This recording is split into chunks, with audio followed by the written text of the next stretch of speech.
Hi, it's Bronwyn White here from mytravelresearch.com. So thanks for being with me today. I just wanted to talk to you today about the results of our survey that we sent out to you last week.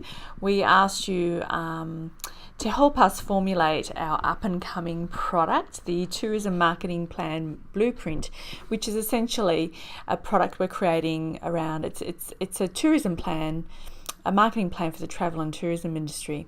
So we went out and asked you, our customers, what are your top 2 burning questions that you want to know that would help you do your job. So we wanted to find out the types of things that we needed to put into the Tourism Marketing Plan Blueprint. And boy, did we get a huge response, so many more answers than we could have predicted, which tells us that, one, there's lots of questions in there.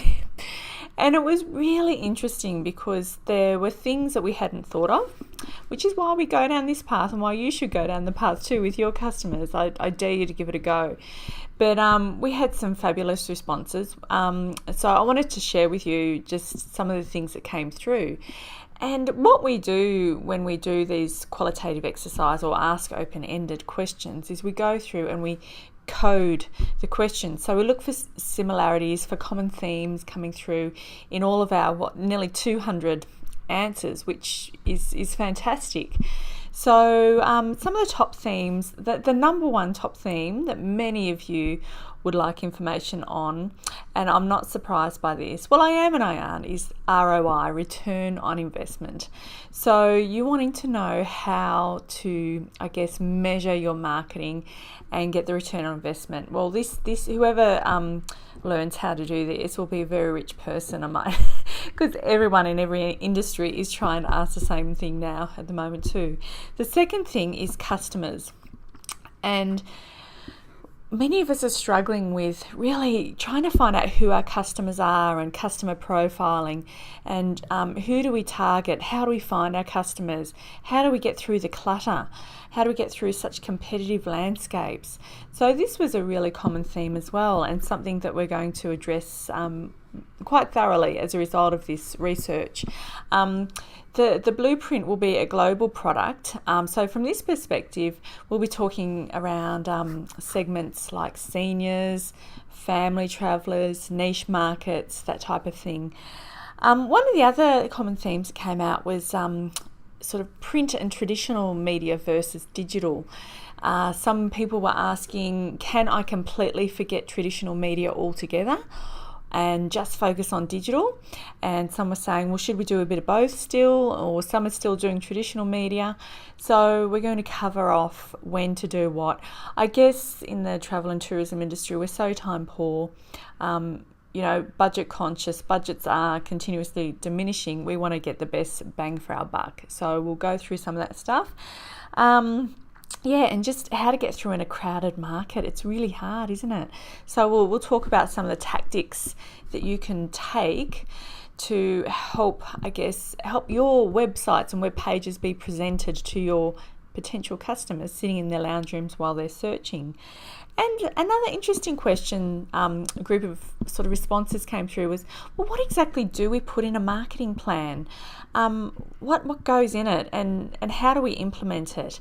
Which is kind of why we've come up with the product, because many people have this particular problem. What exactly in this day and age do we put in a marketing plan?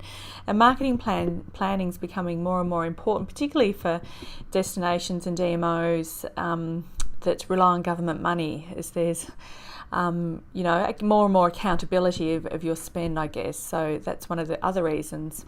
Now, many of you asked about the plan itself, and so I can answer those questions. So will the blueprint have flexibility to suit different markets? Well, yeah, it will be. What the plan is that it's we're treating the travel and tourism industry as our customer.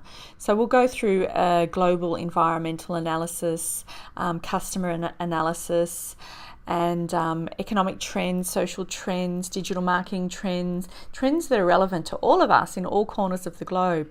And even our customer base. So we'll cover off different types of customers, emerging source markets, and so forth, and risks and opportunities that we all face.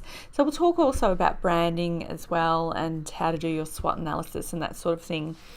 So what else have we got here? What market segments? That's sort of about. Look, we had about 200 responses, and that's pretty huge for this type of thing, for a quick turnaround, 2 questions. So I just want to say thank you for your responses. I really, really appreciate it. So what we're going to do is we're going to shape the product. It's going to be an evidence-based marketing plan, which yours should be anyway. And so we're incorporating all the latest thinking, all the latest trends, tourism trends, and how that may impact our business and our industry, broadly speaking. So you can take away this plan and customise it to your own business or your own destination. And we're going to help you do that. So there'll be more details around that a bit later. But I was really, really excited, and I personally am going to undertake to answer every single one of your questions. As I said, there were around 200 answers, and I'm going to answer every single one over the next few months. So look out for those. Your question will be answered best I possibly can. And again, this exercise was so important. It made me realise we all have similar issues, similar problems. There are things in there that I never even thought of. So we don't profess to know it all. And, market research really can be a light bulb moment, which is what it's all about. So I just want to share with you my original light bulb moment when I discovered market research myself. I was working in Qantas sales for about 7 years and got a new job in the market research department. And I remember on my first couple of days, I sat down and I was given the customer satisfaction reports for Qantas, and I was told to read through and extract some of the insight. And I remember sitting down thinking, this is amazing information. Imagine what I could have done in my last job had I known this information. If I had known what types of things the customers saying about us, what they wanted, I could have done my job so much better. I could have been so much more informed. My decisions would have been so much more informed. I would have had a real basis for evidence-based decision making, and probably made less mistakes and less assumptions. So it really is an amazing process. So not only I thank you for doing this, but I also challenge you to go through this process, perhaps with your own customers in your own database. So again, thanks for being with me, and I look forward to answering all your questions. Thanks again.